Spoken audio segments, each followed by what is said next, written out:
Sala de Redacción. Bienvenidos. Los ojos del mundo están puestos esta semana en Estados Unidos. El expresidente republicano Donald Trump busca regresar a la Casa Blanca y se enfrenta a Kamala Harris, actual vicepresidenta demócrata y quien sucedió en la nominación al actual mandatario Joe Biden. Para hablar de este tema, hoy en nuestra sala de redacción, Estefanía Echevarría, editora internacional del periódico El Tiempo. Gracias por estar acá. A ti, Rafael, por la invitación. Y también nos acompaña aquí en nuestra sala de redacción el profesor Gabriel Jiménez. Él es el director del Departamento de Relaciones Internacionales de la Pontificia Universidad Javeriana. Gracias por estar acá. Muy buenas tardes, un saludo para toda la teleaudiencia. Muy bien, arranquemos hablando de esta decisión que los medios estadounidenses califican como la más reñida de la historia. Y esto se va a definir en lo que llamamos estados bisagra o estados pendulares. Quisiera arrancar por allí. ¿Qué es lo que va a pasar en estos estados y por qué son clave?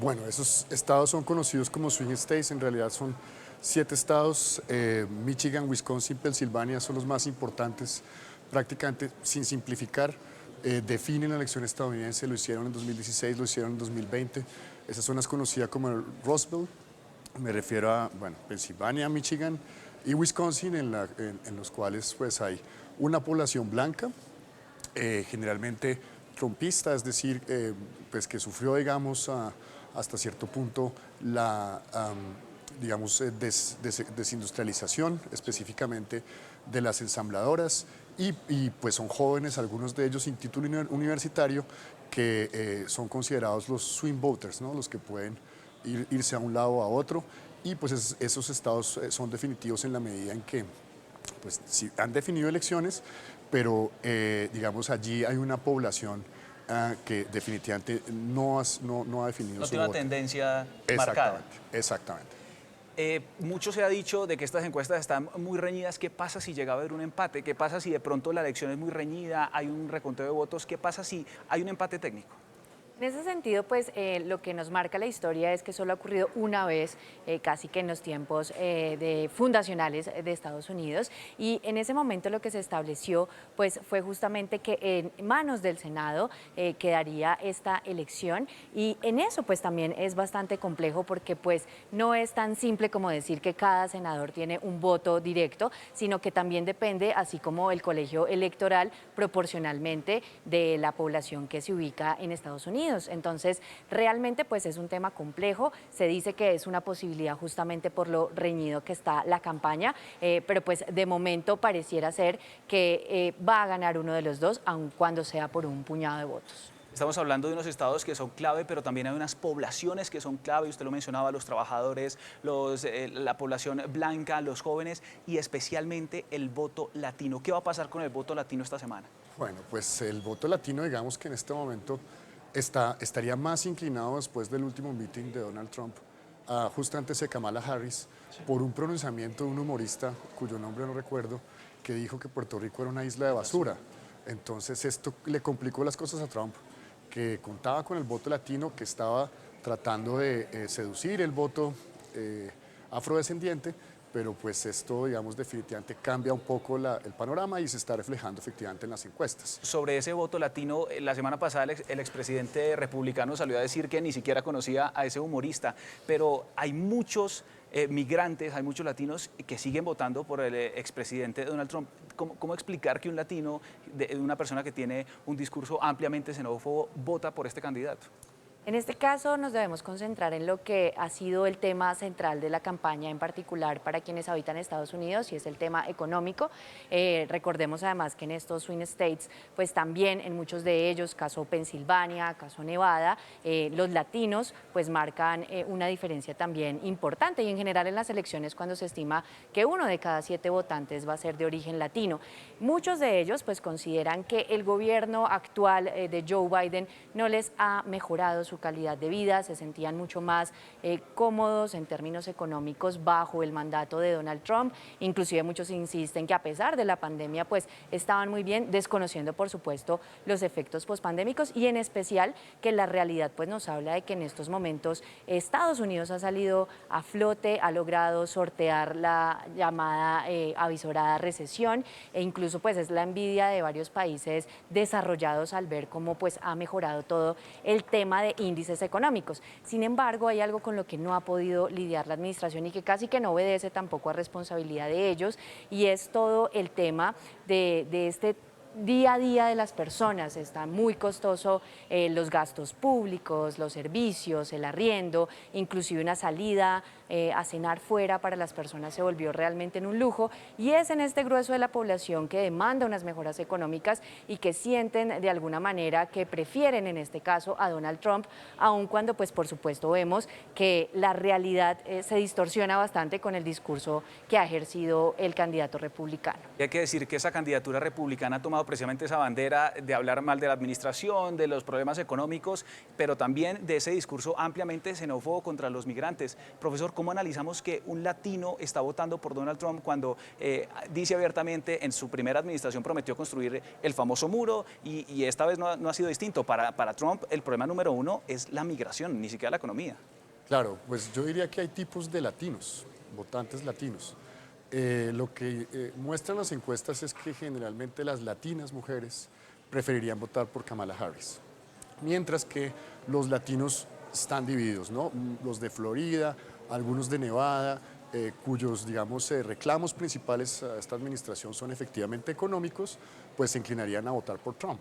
Pero los latinos californianos que ven que Trump ha usado como caballito de batalla, como objeto preferido de ataque a México, pues se inclinarían definitivamente por Kamala Harris. Entonces, habría que ver esto con beneficio de inventario y ver, digamos, cuál es el perfil de latino que votaría por uno u otro candidato. Pero, digamos, las encuestas parecen marcar que el voto latino se está inclinando más por Kamala Harris, incluso por incidencias como, por ejemplo, que Bad Bunny hizo una declaración hace unos días claramente tomando partido por Kamala Harris.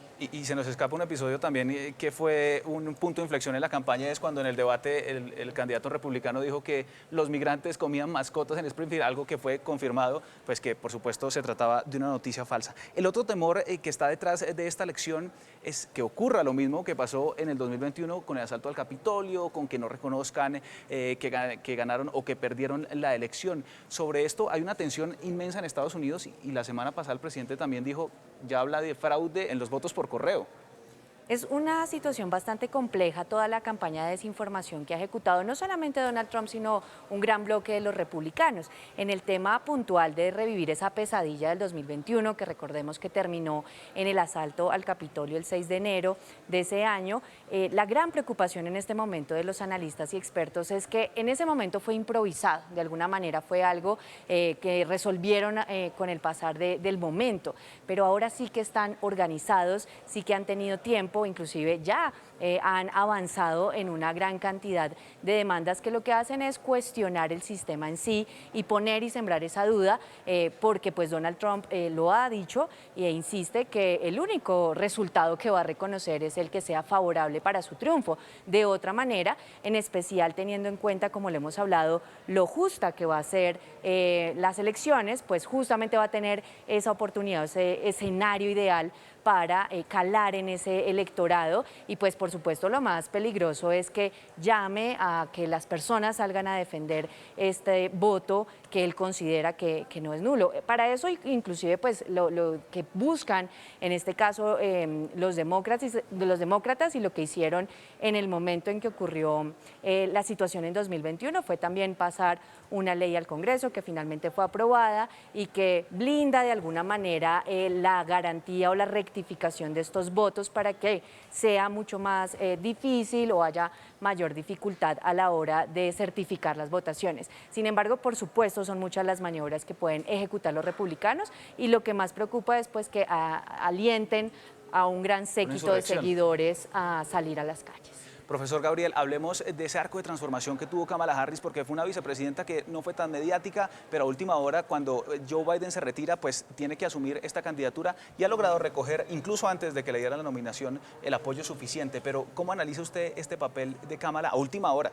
Pues yo creo que quizá en la distancia tendemos a ver a Kamala Harris como un personaje de bajo perfil, que ocupó, digamos, la vicepresidencia en su momento de manera decorosa, pero ella tiene una historia muy importante en Estados Unidos. Ella fue jueza de California, allí pues digamos se promovió un movimiento pro aborto y en ese sentido es una lideresa muy importante para las mujeres de la costa este, y además pues como digamos vicepresidenta muestra un carisma que pues la llevó a alcanzar el techo de los demócratas en las encuestas. Entonces yo no, digamos, diría que Kamala Harris es un personaje que podríamos juzgar como que viene, digamos, en paracaídas o de la nada. Es un personaje muy conocido en Estados Unidos y muy importante para las mujeres en ese país. Y que además ha hecho precisamente la bandera de su candidatura, las libertades sexuales y reproductivas de las mujeres, pero también a un nivel más amplio sobre las libertades. Ya quiero que hablemos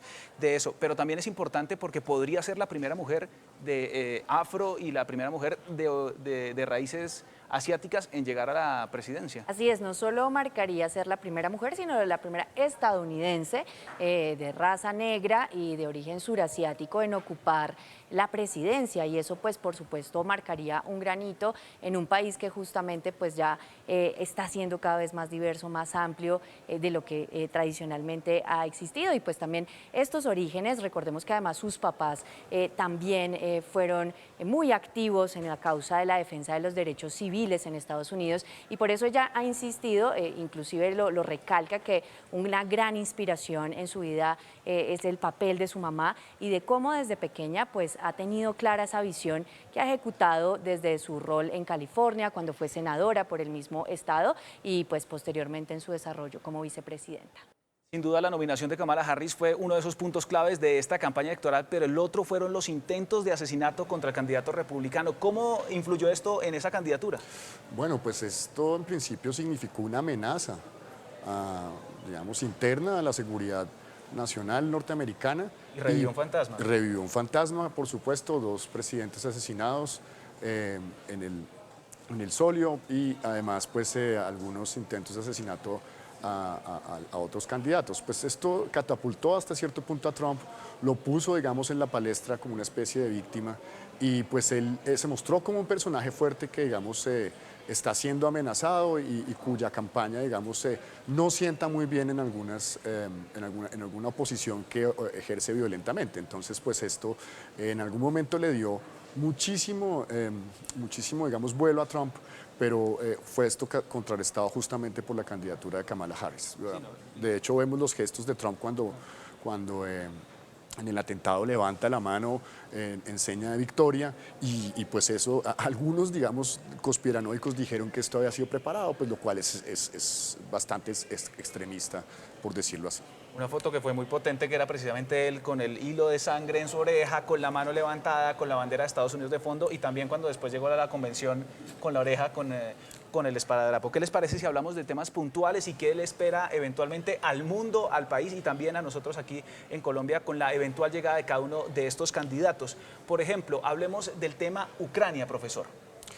Bueno, pues en relación con el tema Ucrania, de ganar Trump hace unas promesas casi de The Apprentice, ¿no? Él dice que es un negociador y que si él hubiera estado en la presidencia, esa guerra sencillamente no hubiera existido. O que lo solucionan en 24 horas. Que lo solucionan en 24 horas. Él, digamos, tiene esa vocación y quiere mostrarse así, pero la realidad es que así se muestra cercano a Putin. Esta es una guerra que cada vez más se está recrudeciendo. Ya lo vimos entonces con el posible arribo de tropas de Norcorea a Ucrania, y pues esto está complicando la situación. De ganar Kamala Harris, yo creo que la vía sería tratar de negociar, pero sobre todo fortalecer a la OTAN. Entonces, en el eventual caso de Trump, esperaríamos, por supuesto, un no apoyo a la OTAN, que es lo que está buscando justamente Putin desde el comienzo de esta guerra y desde también la invasión a Crimea. Otro tema clave, Stephanie, hablemos de China y la guerra comercial que tienen estos dos países, y además una disputa que hay ahí por los poderes mundiales de un poder que dejó de ser hegemónico, que después dejó de ser unipolar y que ahora los países están buscando como tomar esa relevancia y tomar ese liderato a nivel mundial.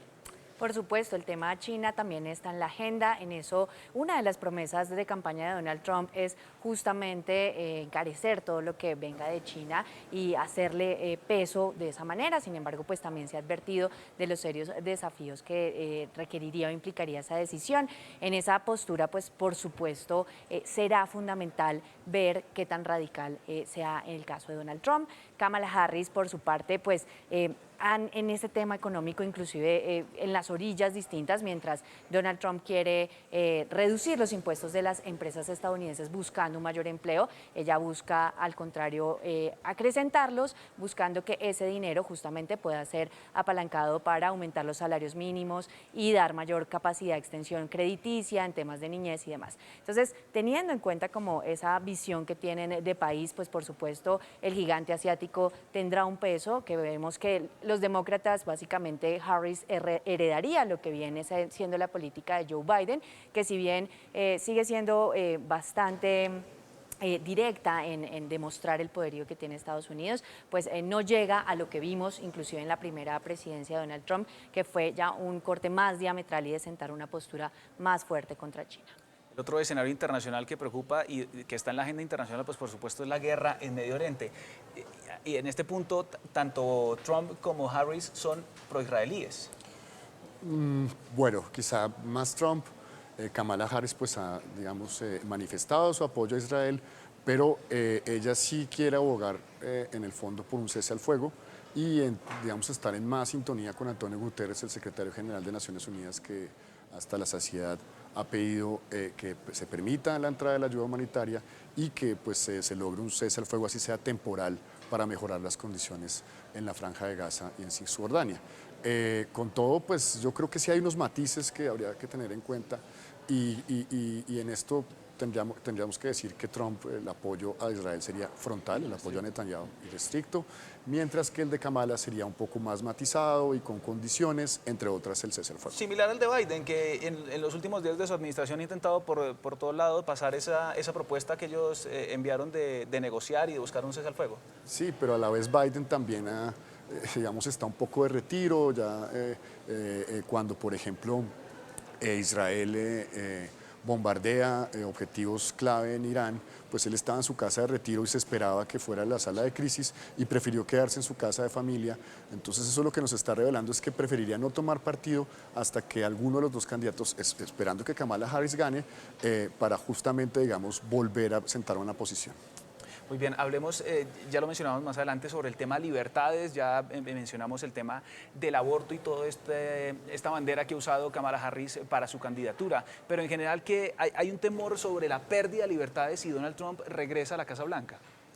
Efectivamente, pues lo que podemos ver, y pues también estuvo ahí en boca en su primer mandato, pues fue todo este cambio de magistrados y lo que inclinó también más la balanza a esa postura conservadora que terminó pues quitándole ese derecho nacional de la interrupción voluntaria del embarazo y dejarlo en potestad de cada estado federal. En este caso, pues en eso particularmente Donald Trump ha estado como no tan firme en la postura, si bien ha insistido en que va a apoyar y que tiene la posibilidad de considerar que se haga o que se ejecute el aborto en las causales diferenciales como riesgo de vida de la madre o del feto, en caso de violación y demás. En otras ocasiones pues también ha insistido en que va a ser más restrictivo y que busca pues también los apoyos de aquellos que son pro vida totalmente. Y en particular en estas elecciones también veremos cómo el estado de Florida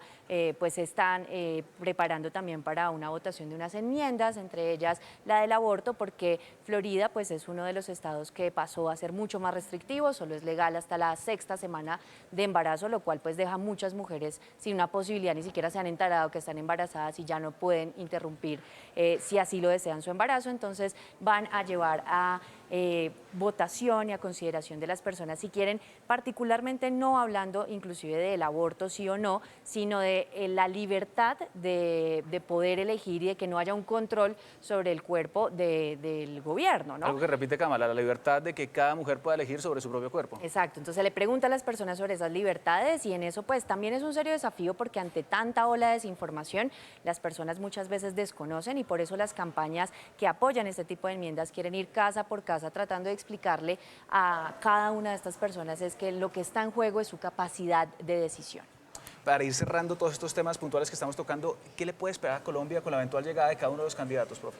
Bueno, pues mientras el actual presidente, nuestro presidente, el presidente Gustavo Petro, esté En la presidencia, pues de ganar Trump tendríamos unas relaciones muy tensas, quizá en el congelador, no sabemos si incluso desertificadas, a pesar, digamos, de las distintas incautaciones que se están haciendo en este gobierno. Serían unas relaciones muy tensas. De ganar Kamala Harris podríamos esperar un espíritu similar al de Biden y quizá pues unas relaciones mucho más abiertas, colaborativas en términos, por ejemplo, de medio ambiente, económicos, incluso en términos de cooperación militar misma.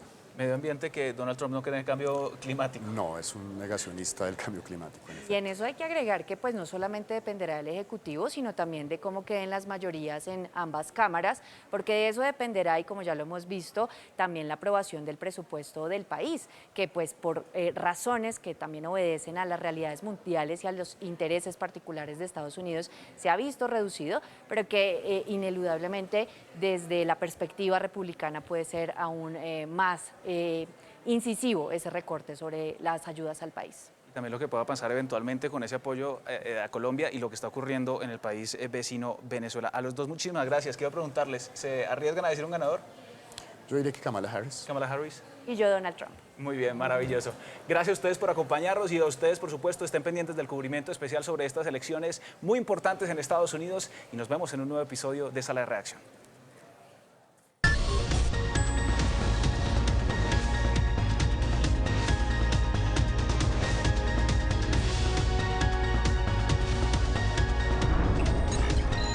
Sala de Redacción.